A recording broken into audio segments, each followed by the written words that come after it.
I'm Rick Braa. I'm an industry consultant. I've been in the business about 40 years. Grew up in the business, started washing dishes, learned to cook, went through the kitchen, went into the front of the house. Have done pretty much every position in a restaurant, and was fortunate to be in the right place at the right time and work for some excellent companies as we moved throughout my career.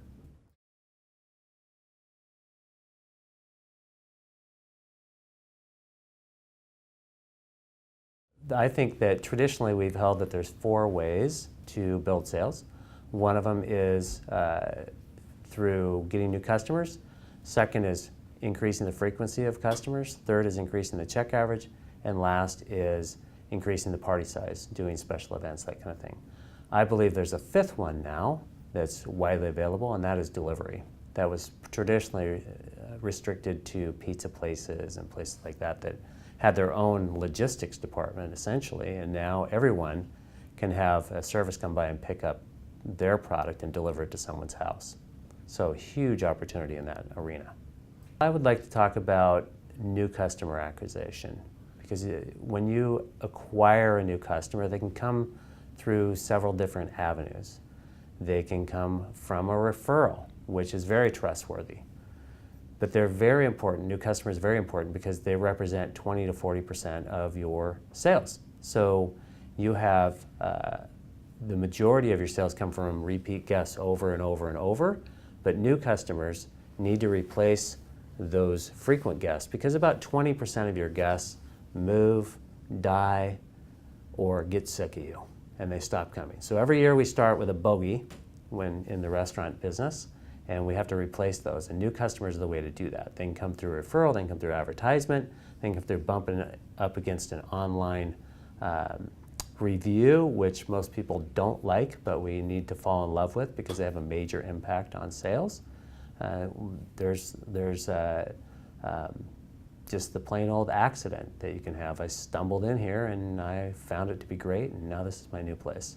So conversion of the guest is really important because first of all, you have to identify them. Are they brand new?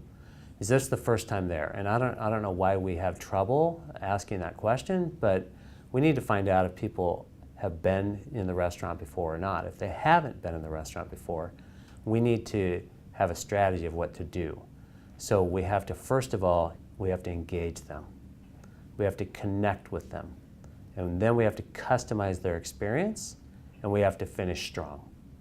We have to make sure that the product is great, the place is clean, all the entry barriers have been broken down, and that they want to come back. And we have to invite them back, either through some kind of an incentive.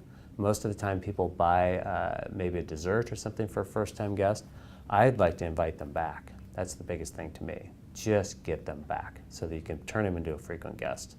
To customize the experience, you have to connect with the guests. You have to find out what are their interests, what do they like, what kind of wine do they like, what kind of alcohol do they like, what kind of food do they like, and how do you customize what the guest wants rather than what you want to offer.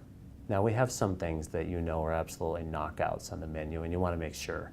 One of my favorite examples of that is I was in a restaurant in South Carolina, and we ordered a certain appetizer, and the server says, you know, that's really good, but do you like cauliflower? We said, yeah, that's fine. He said, listen, have that last app that you just ordered next time, but this time you need to have that. And that was a way of customizing the experience. That happened 10 years ago, and I still remember that. So how do you build a steady stream of new guests coming to the restaurant? It's a great question. The most important thing that you can do is make sure you're part of the conversation.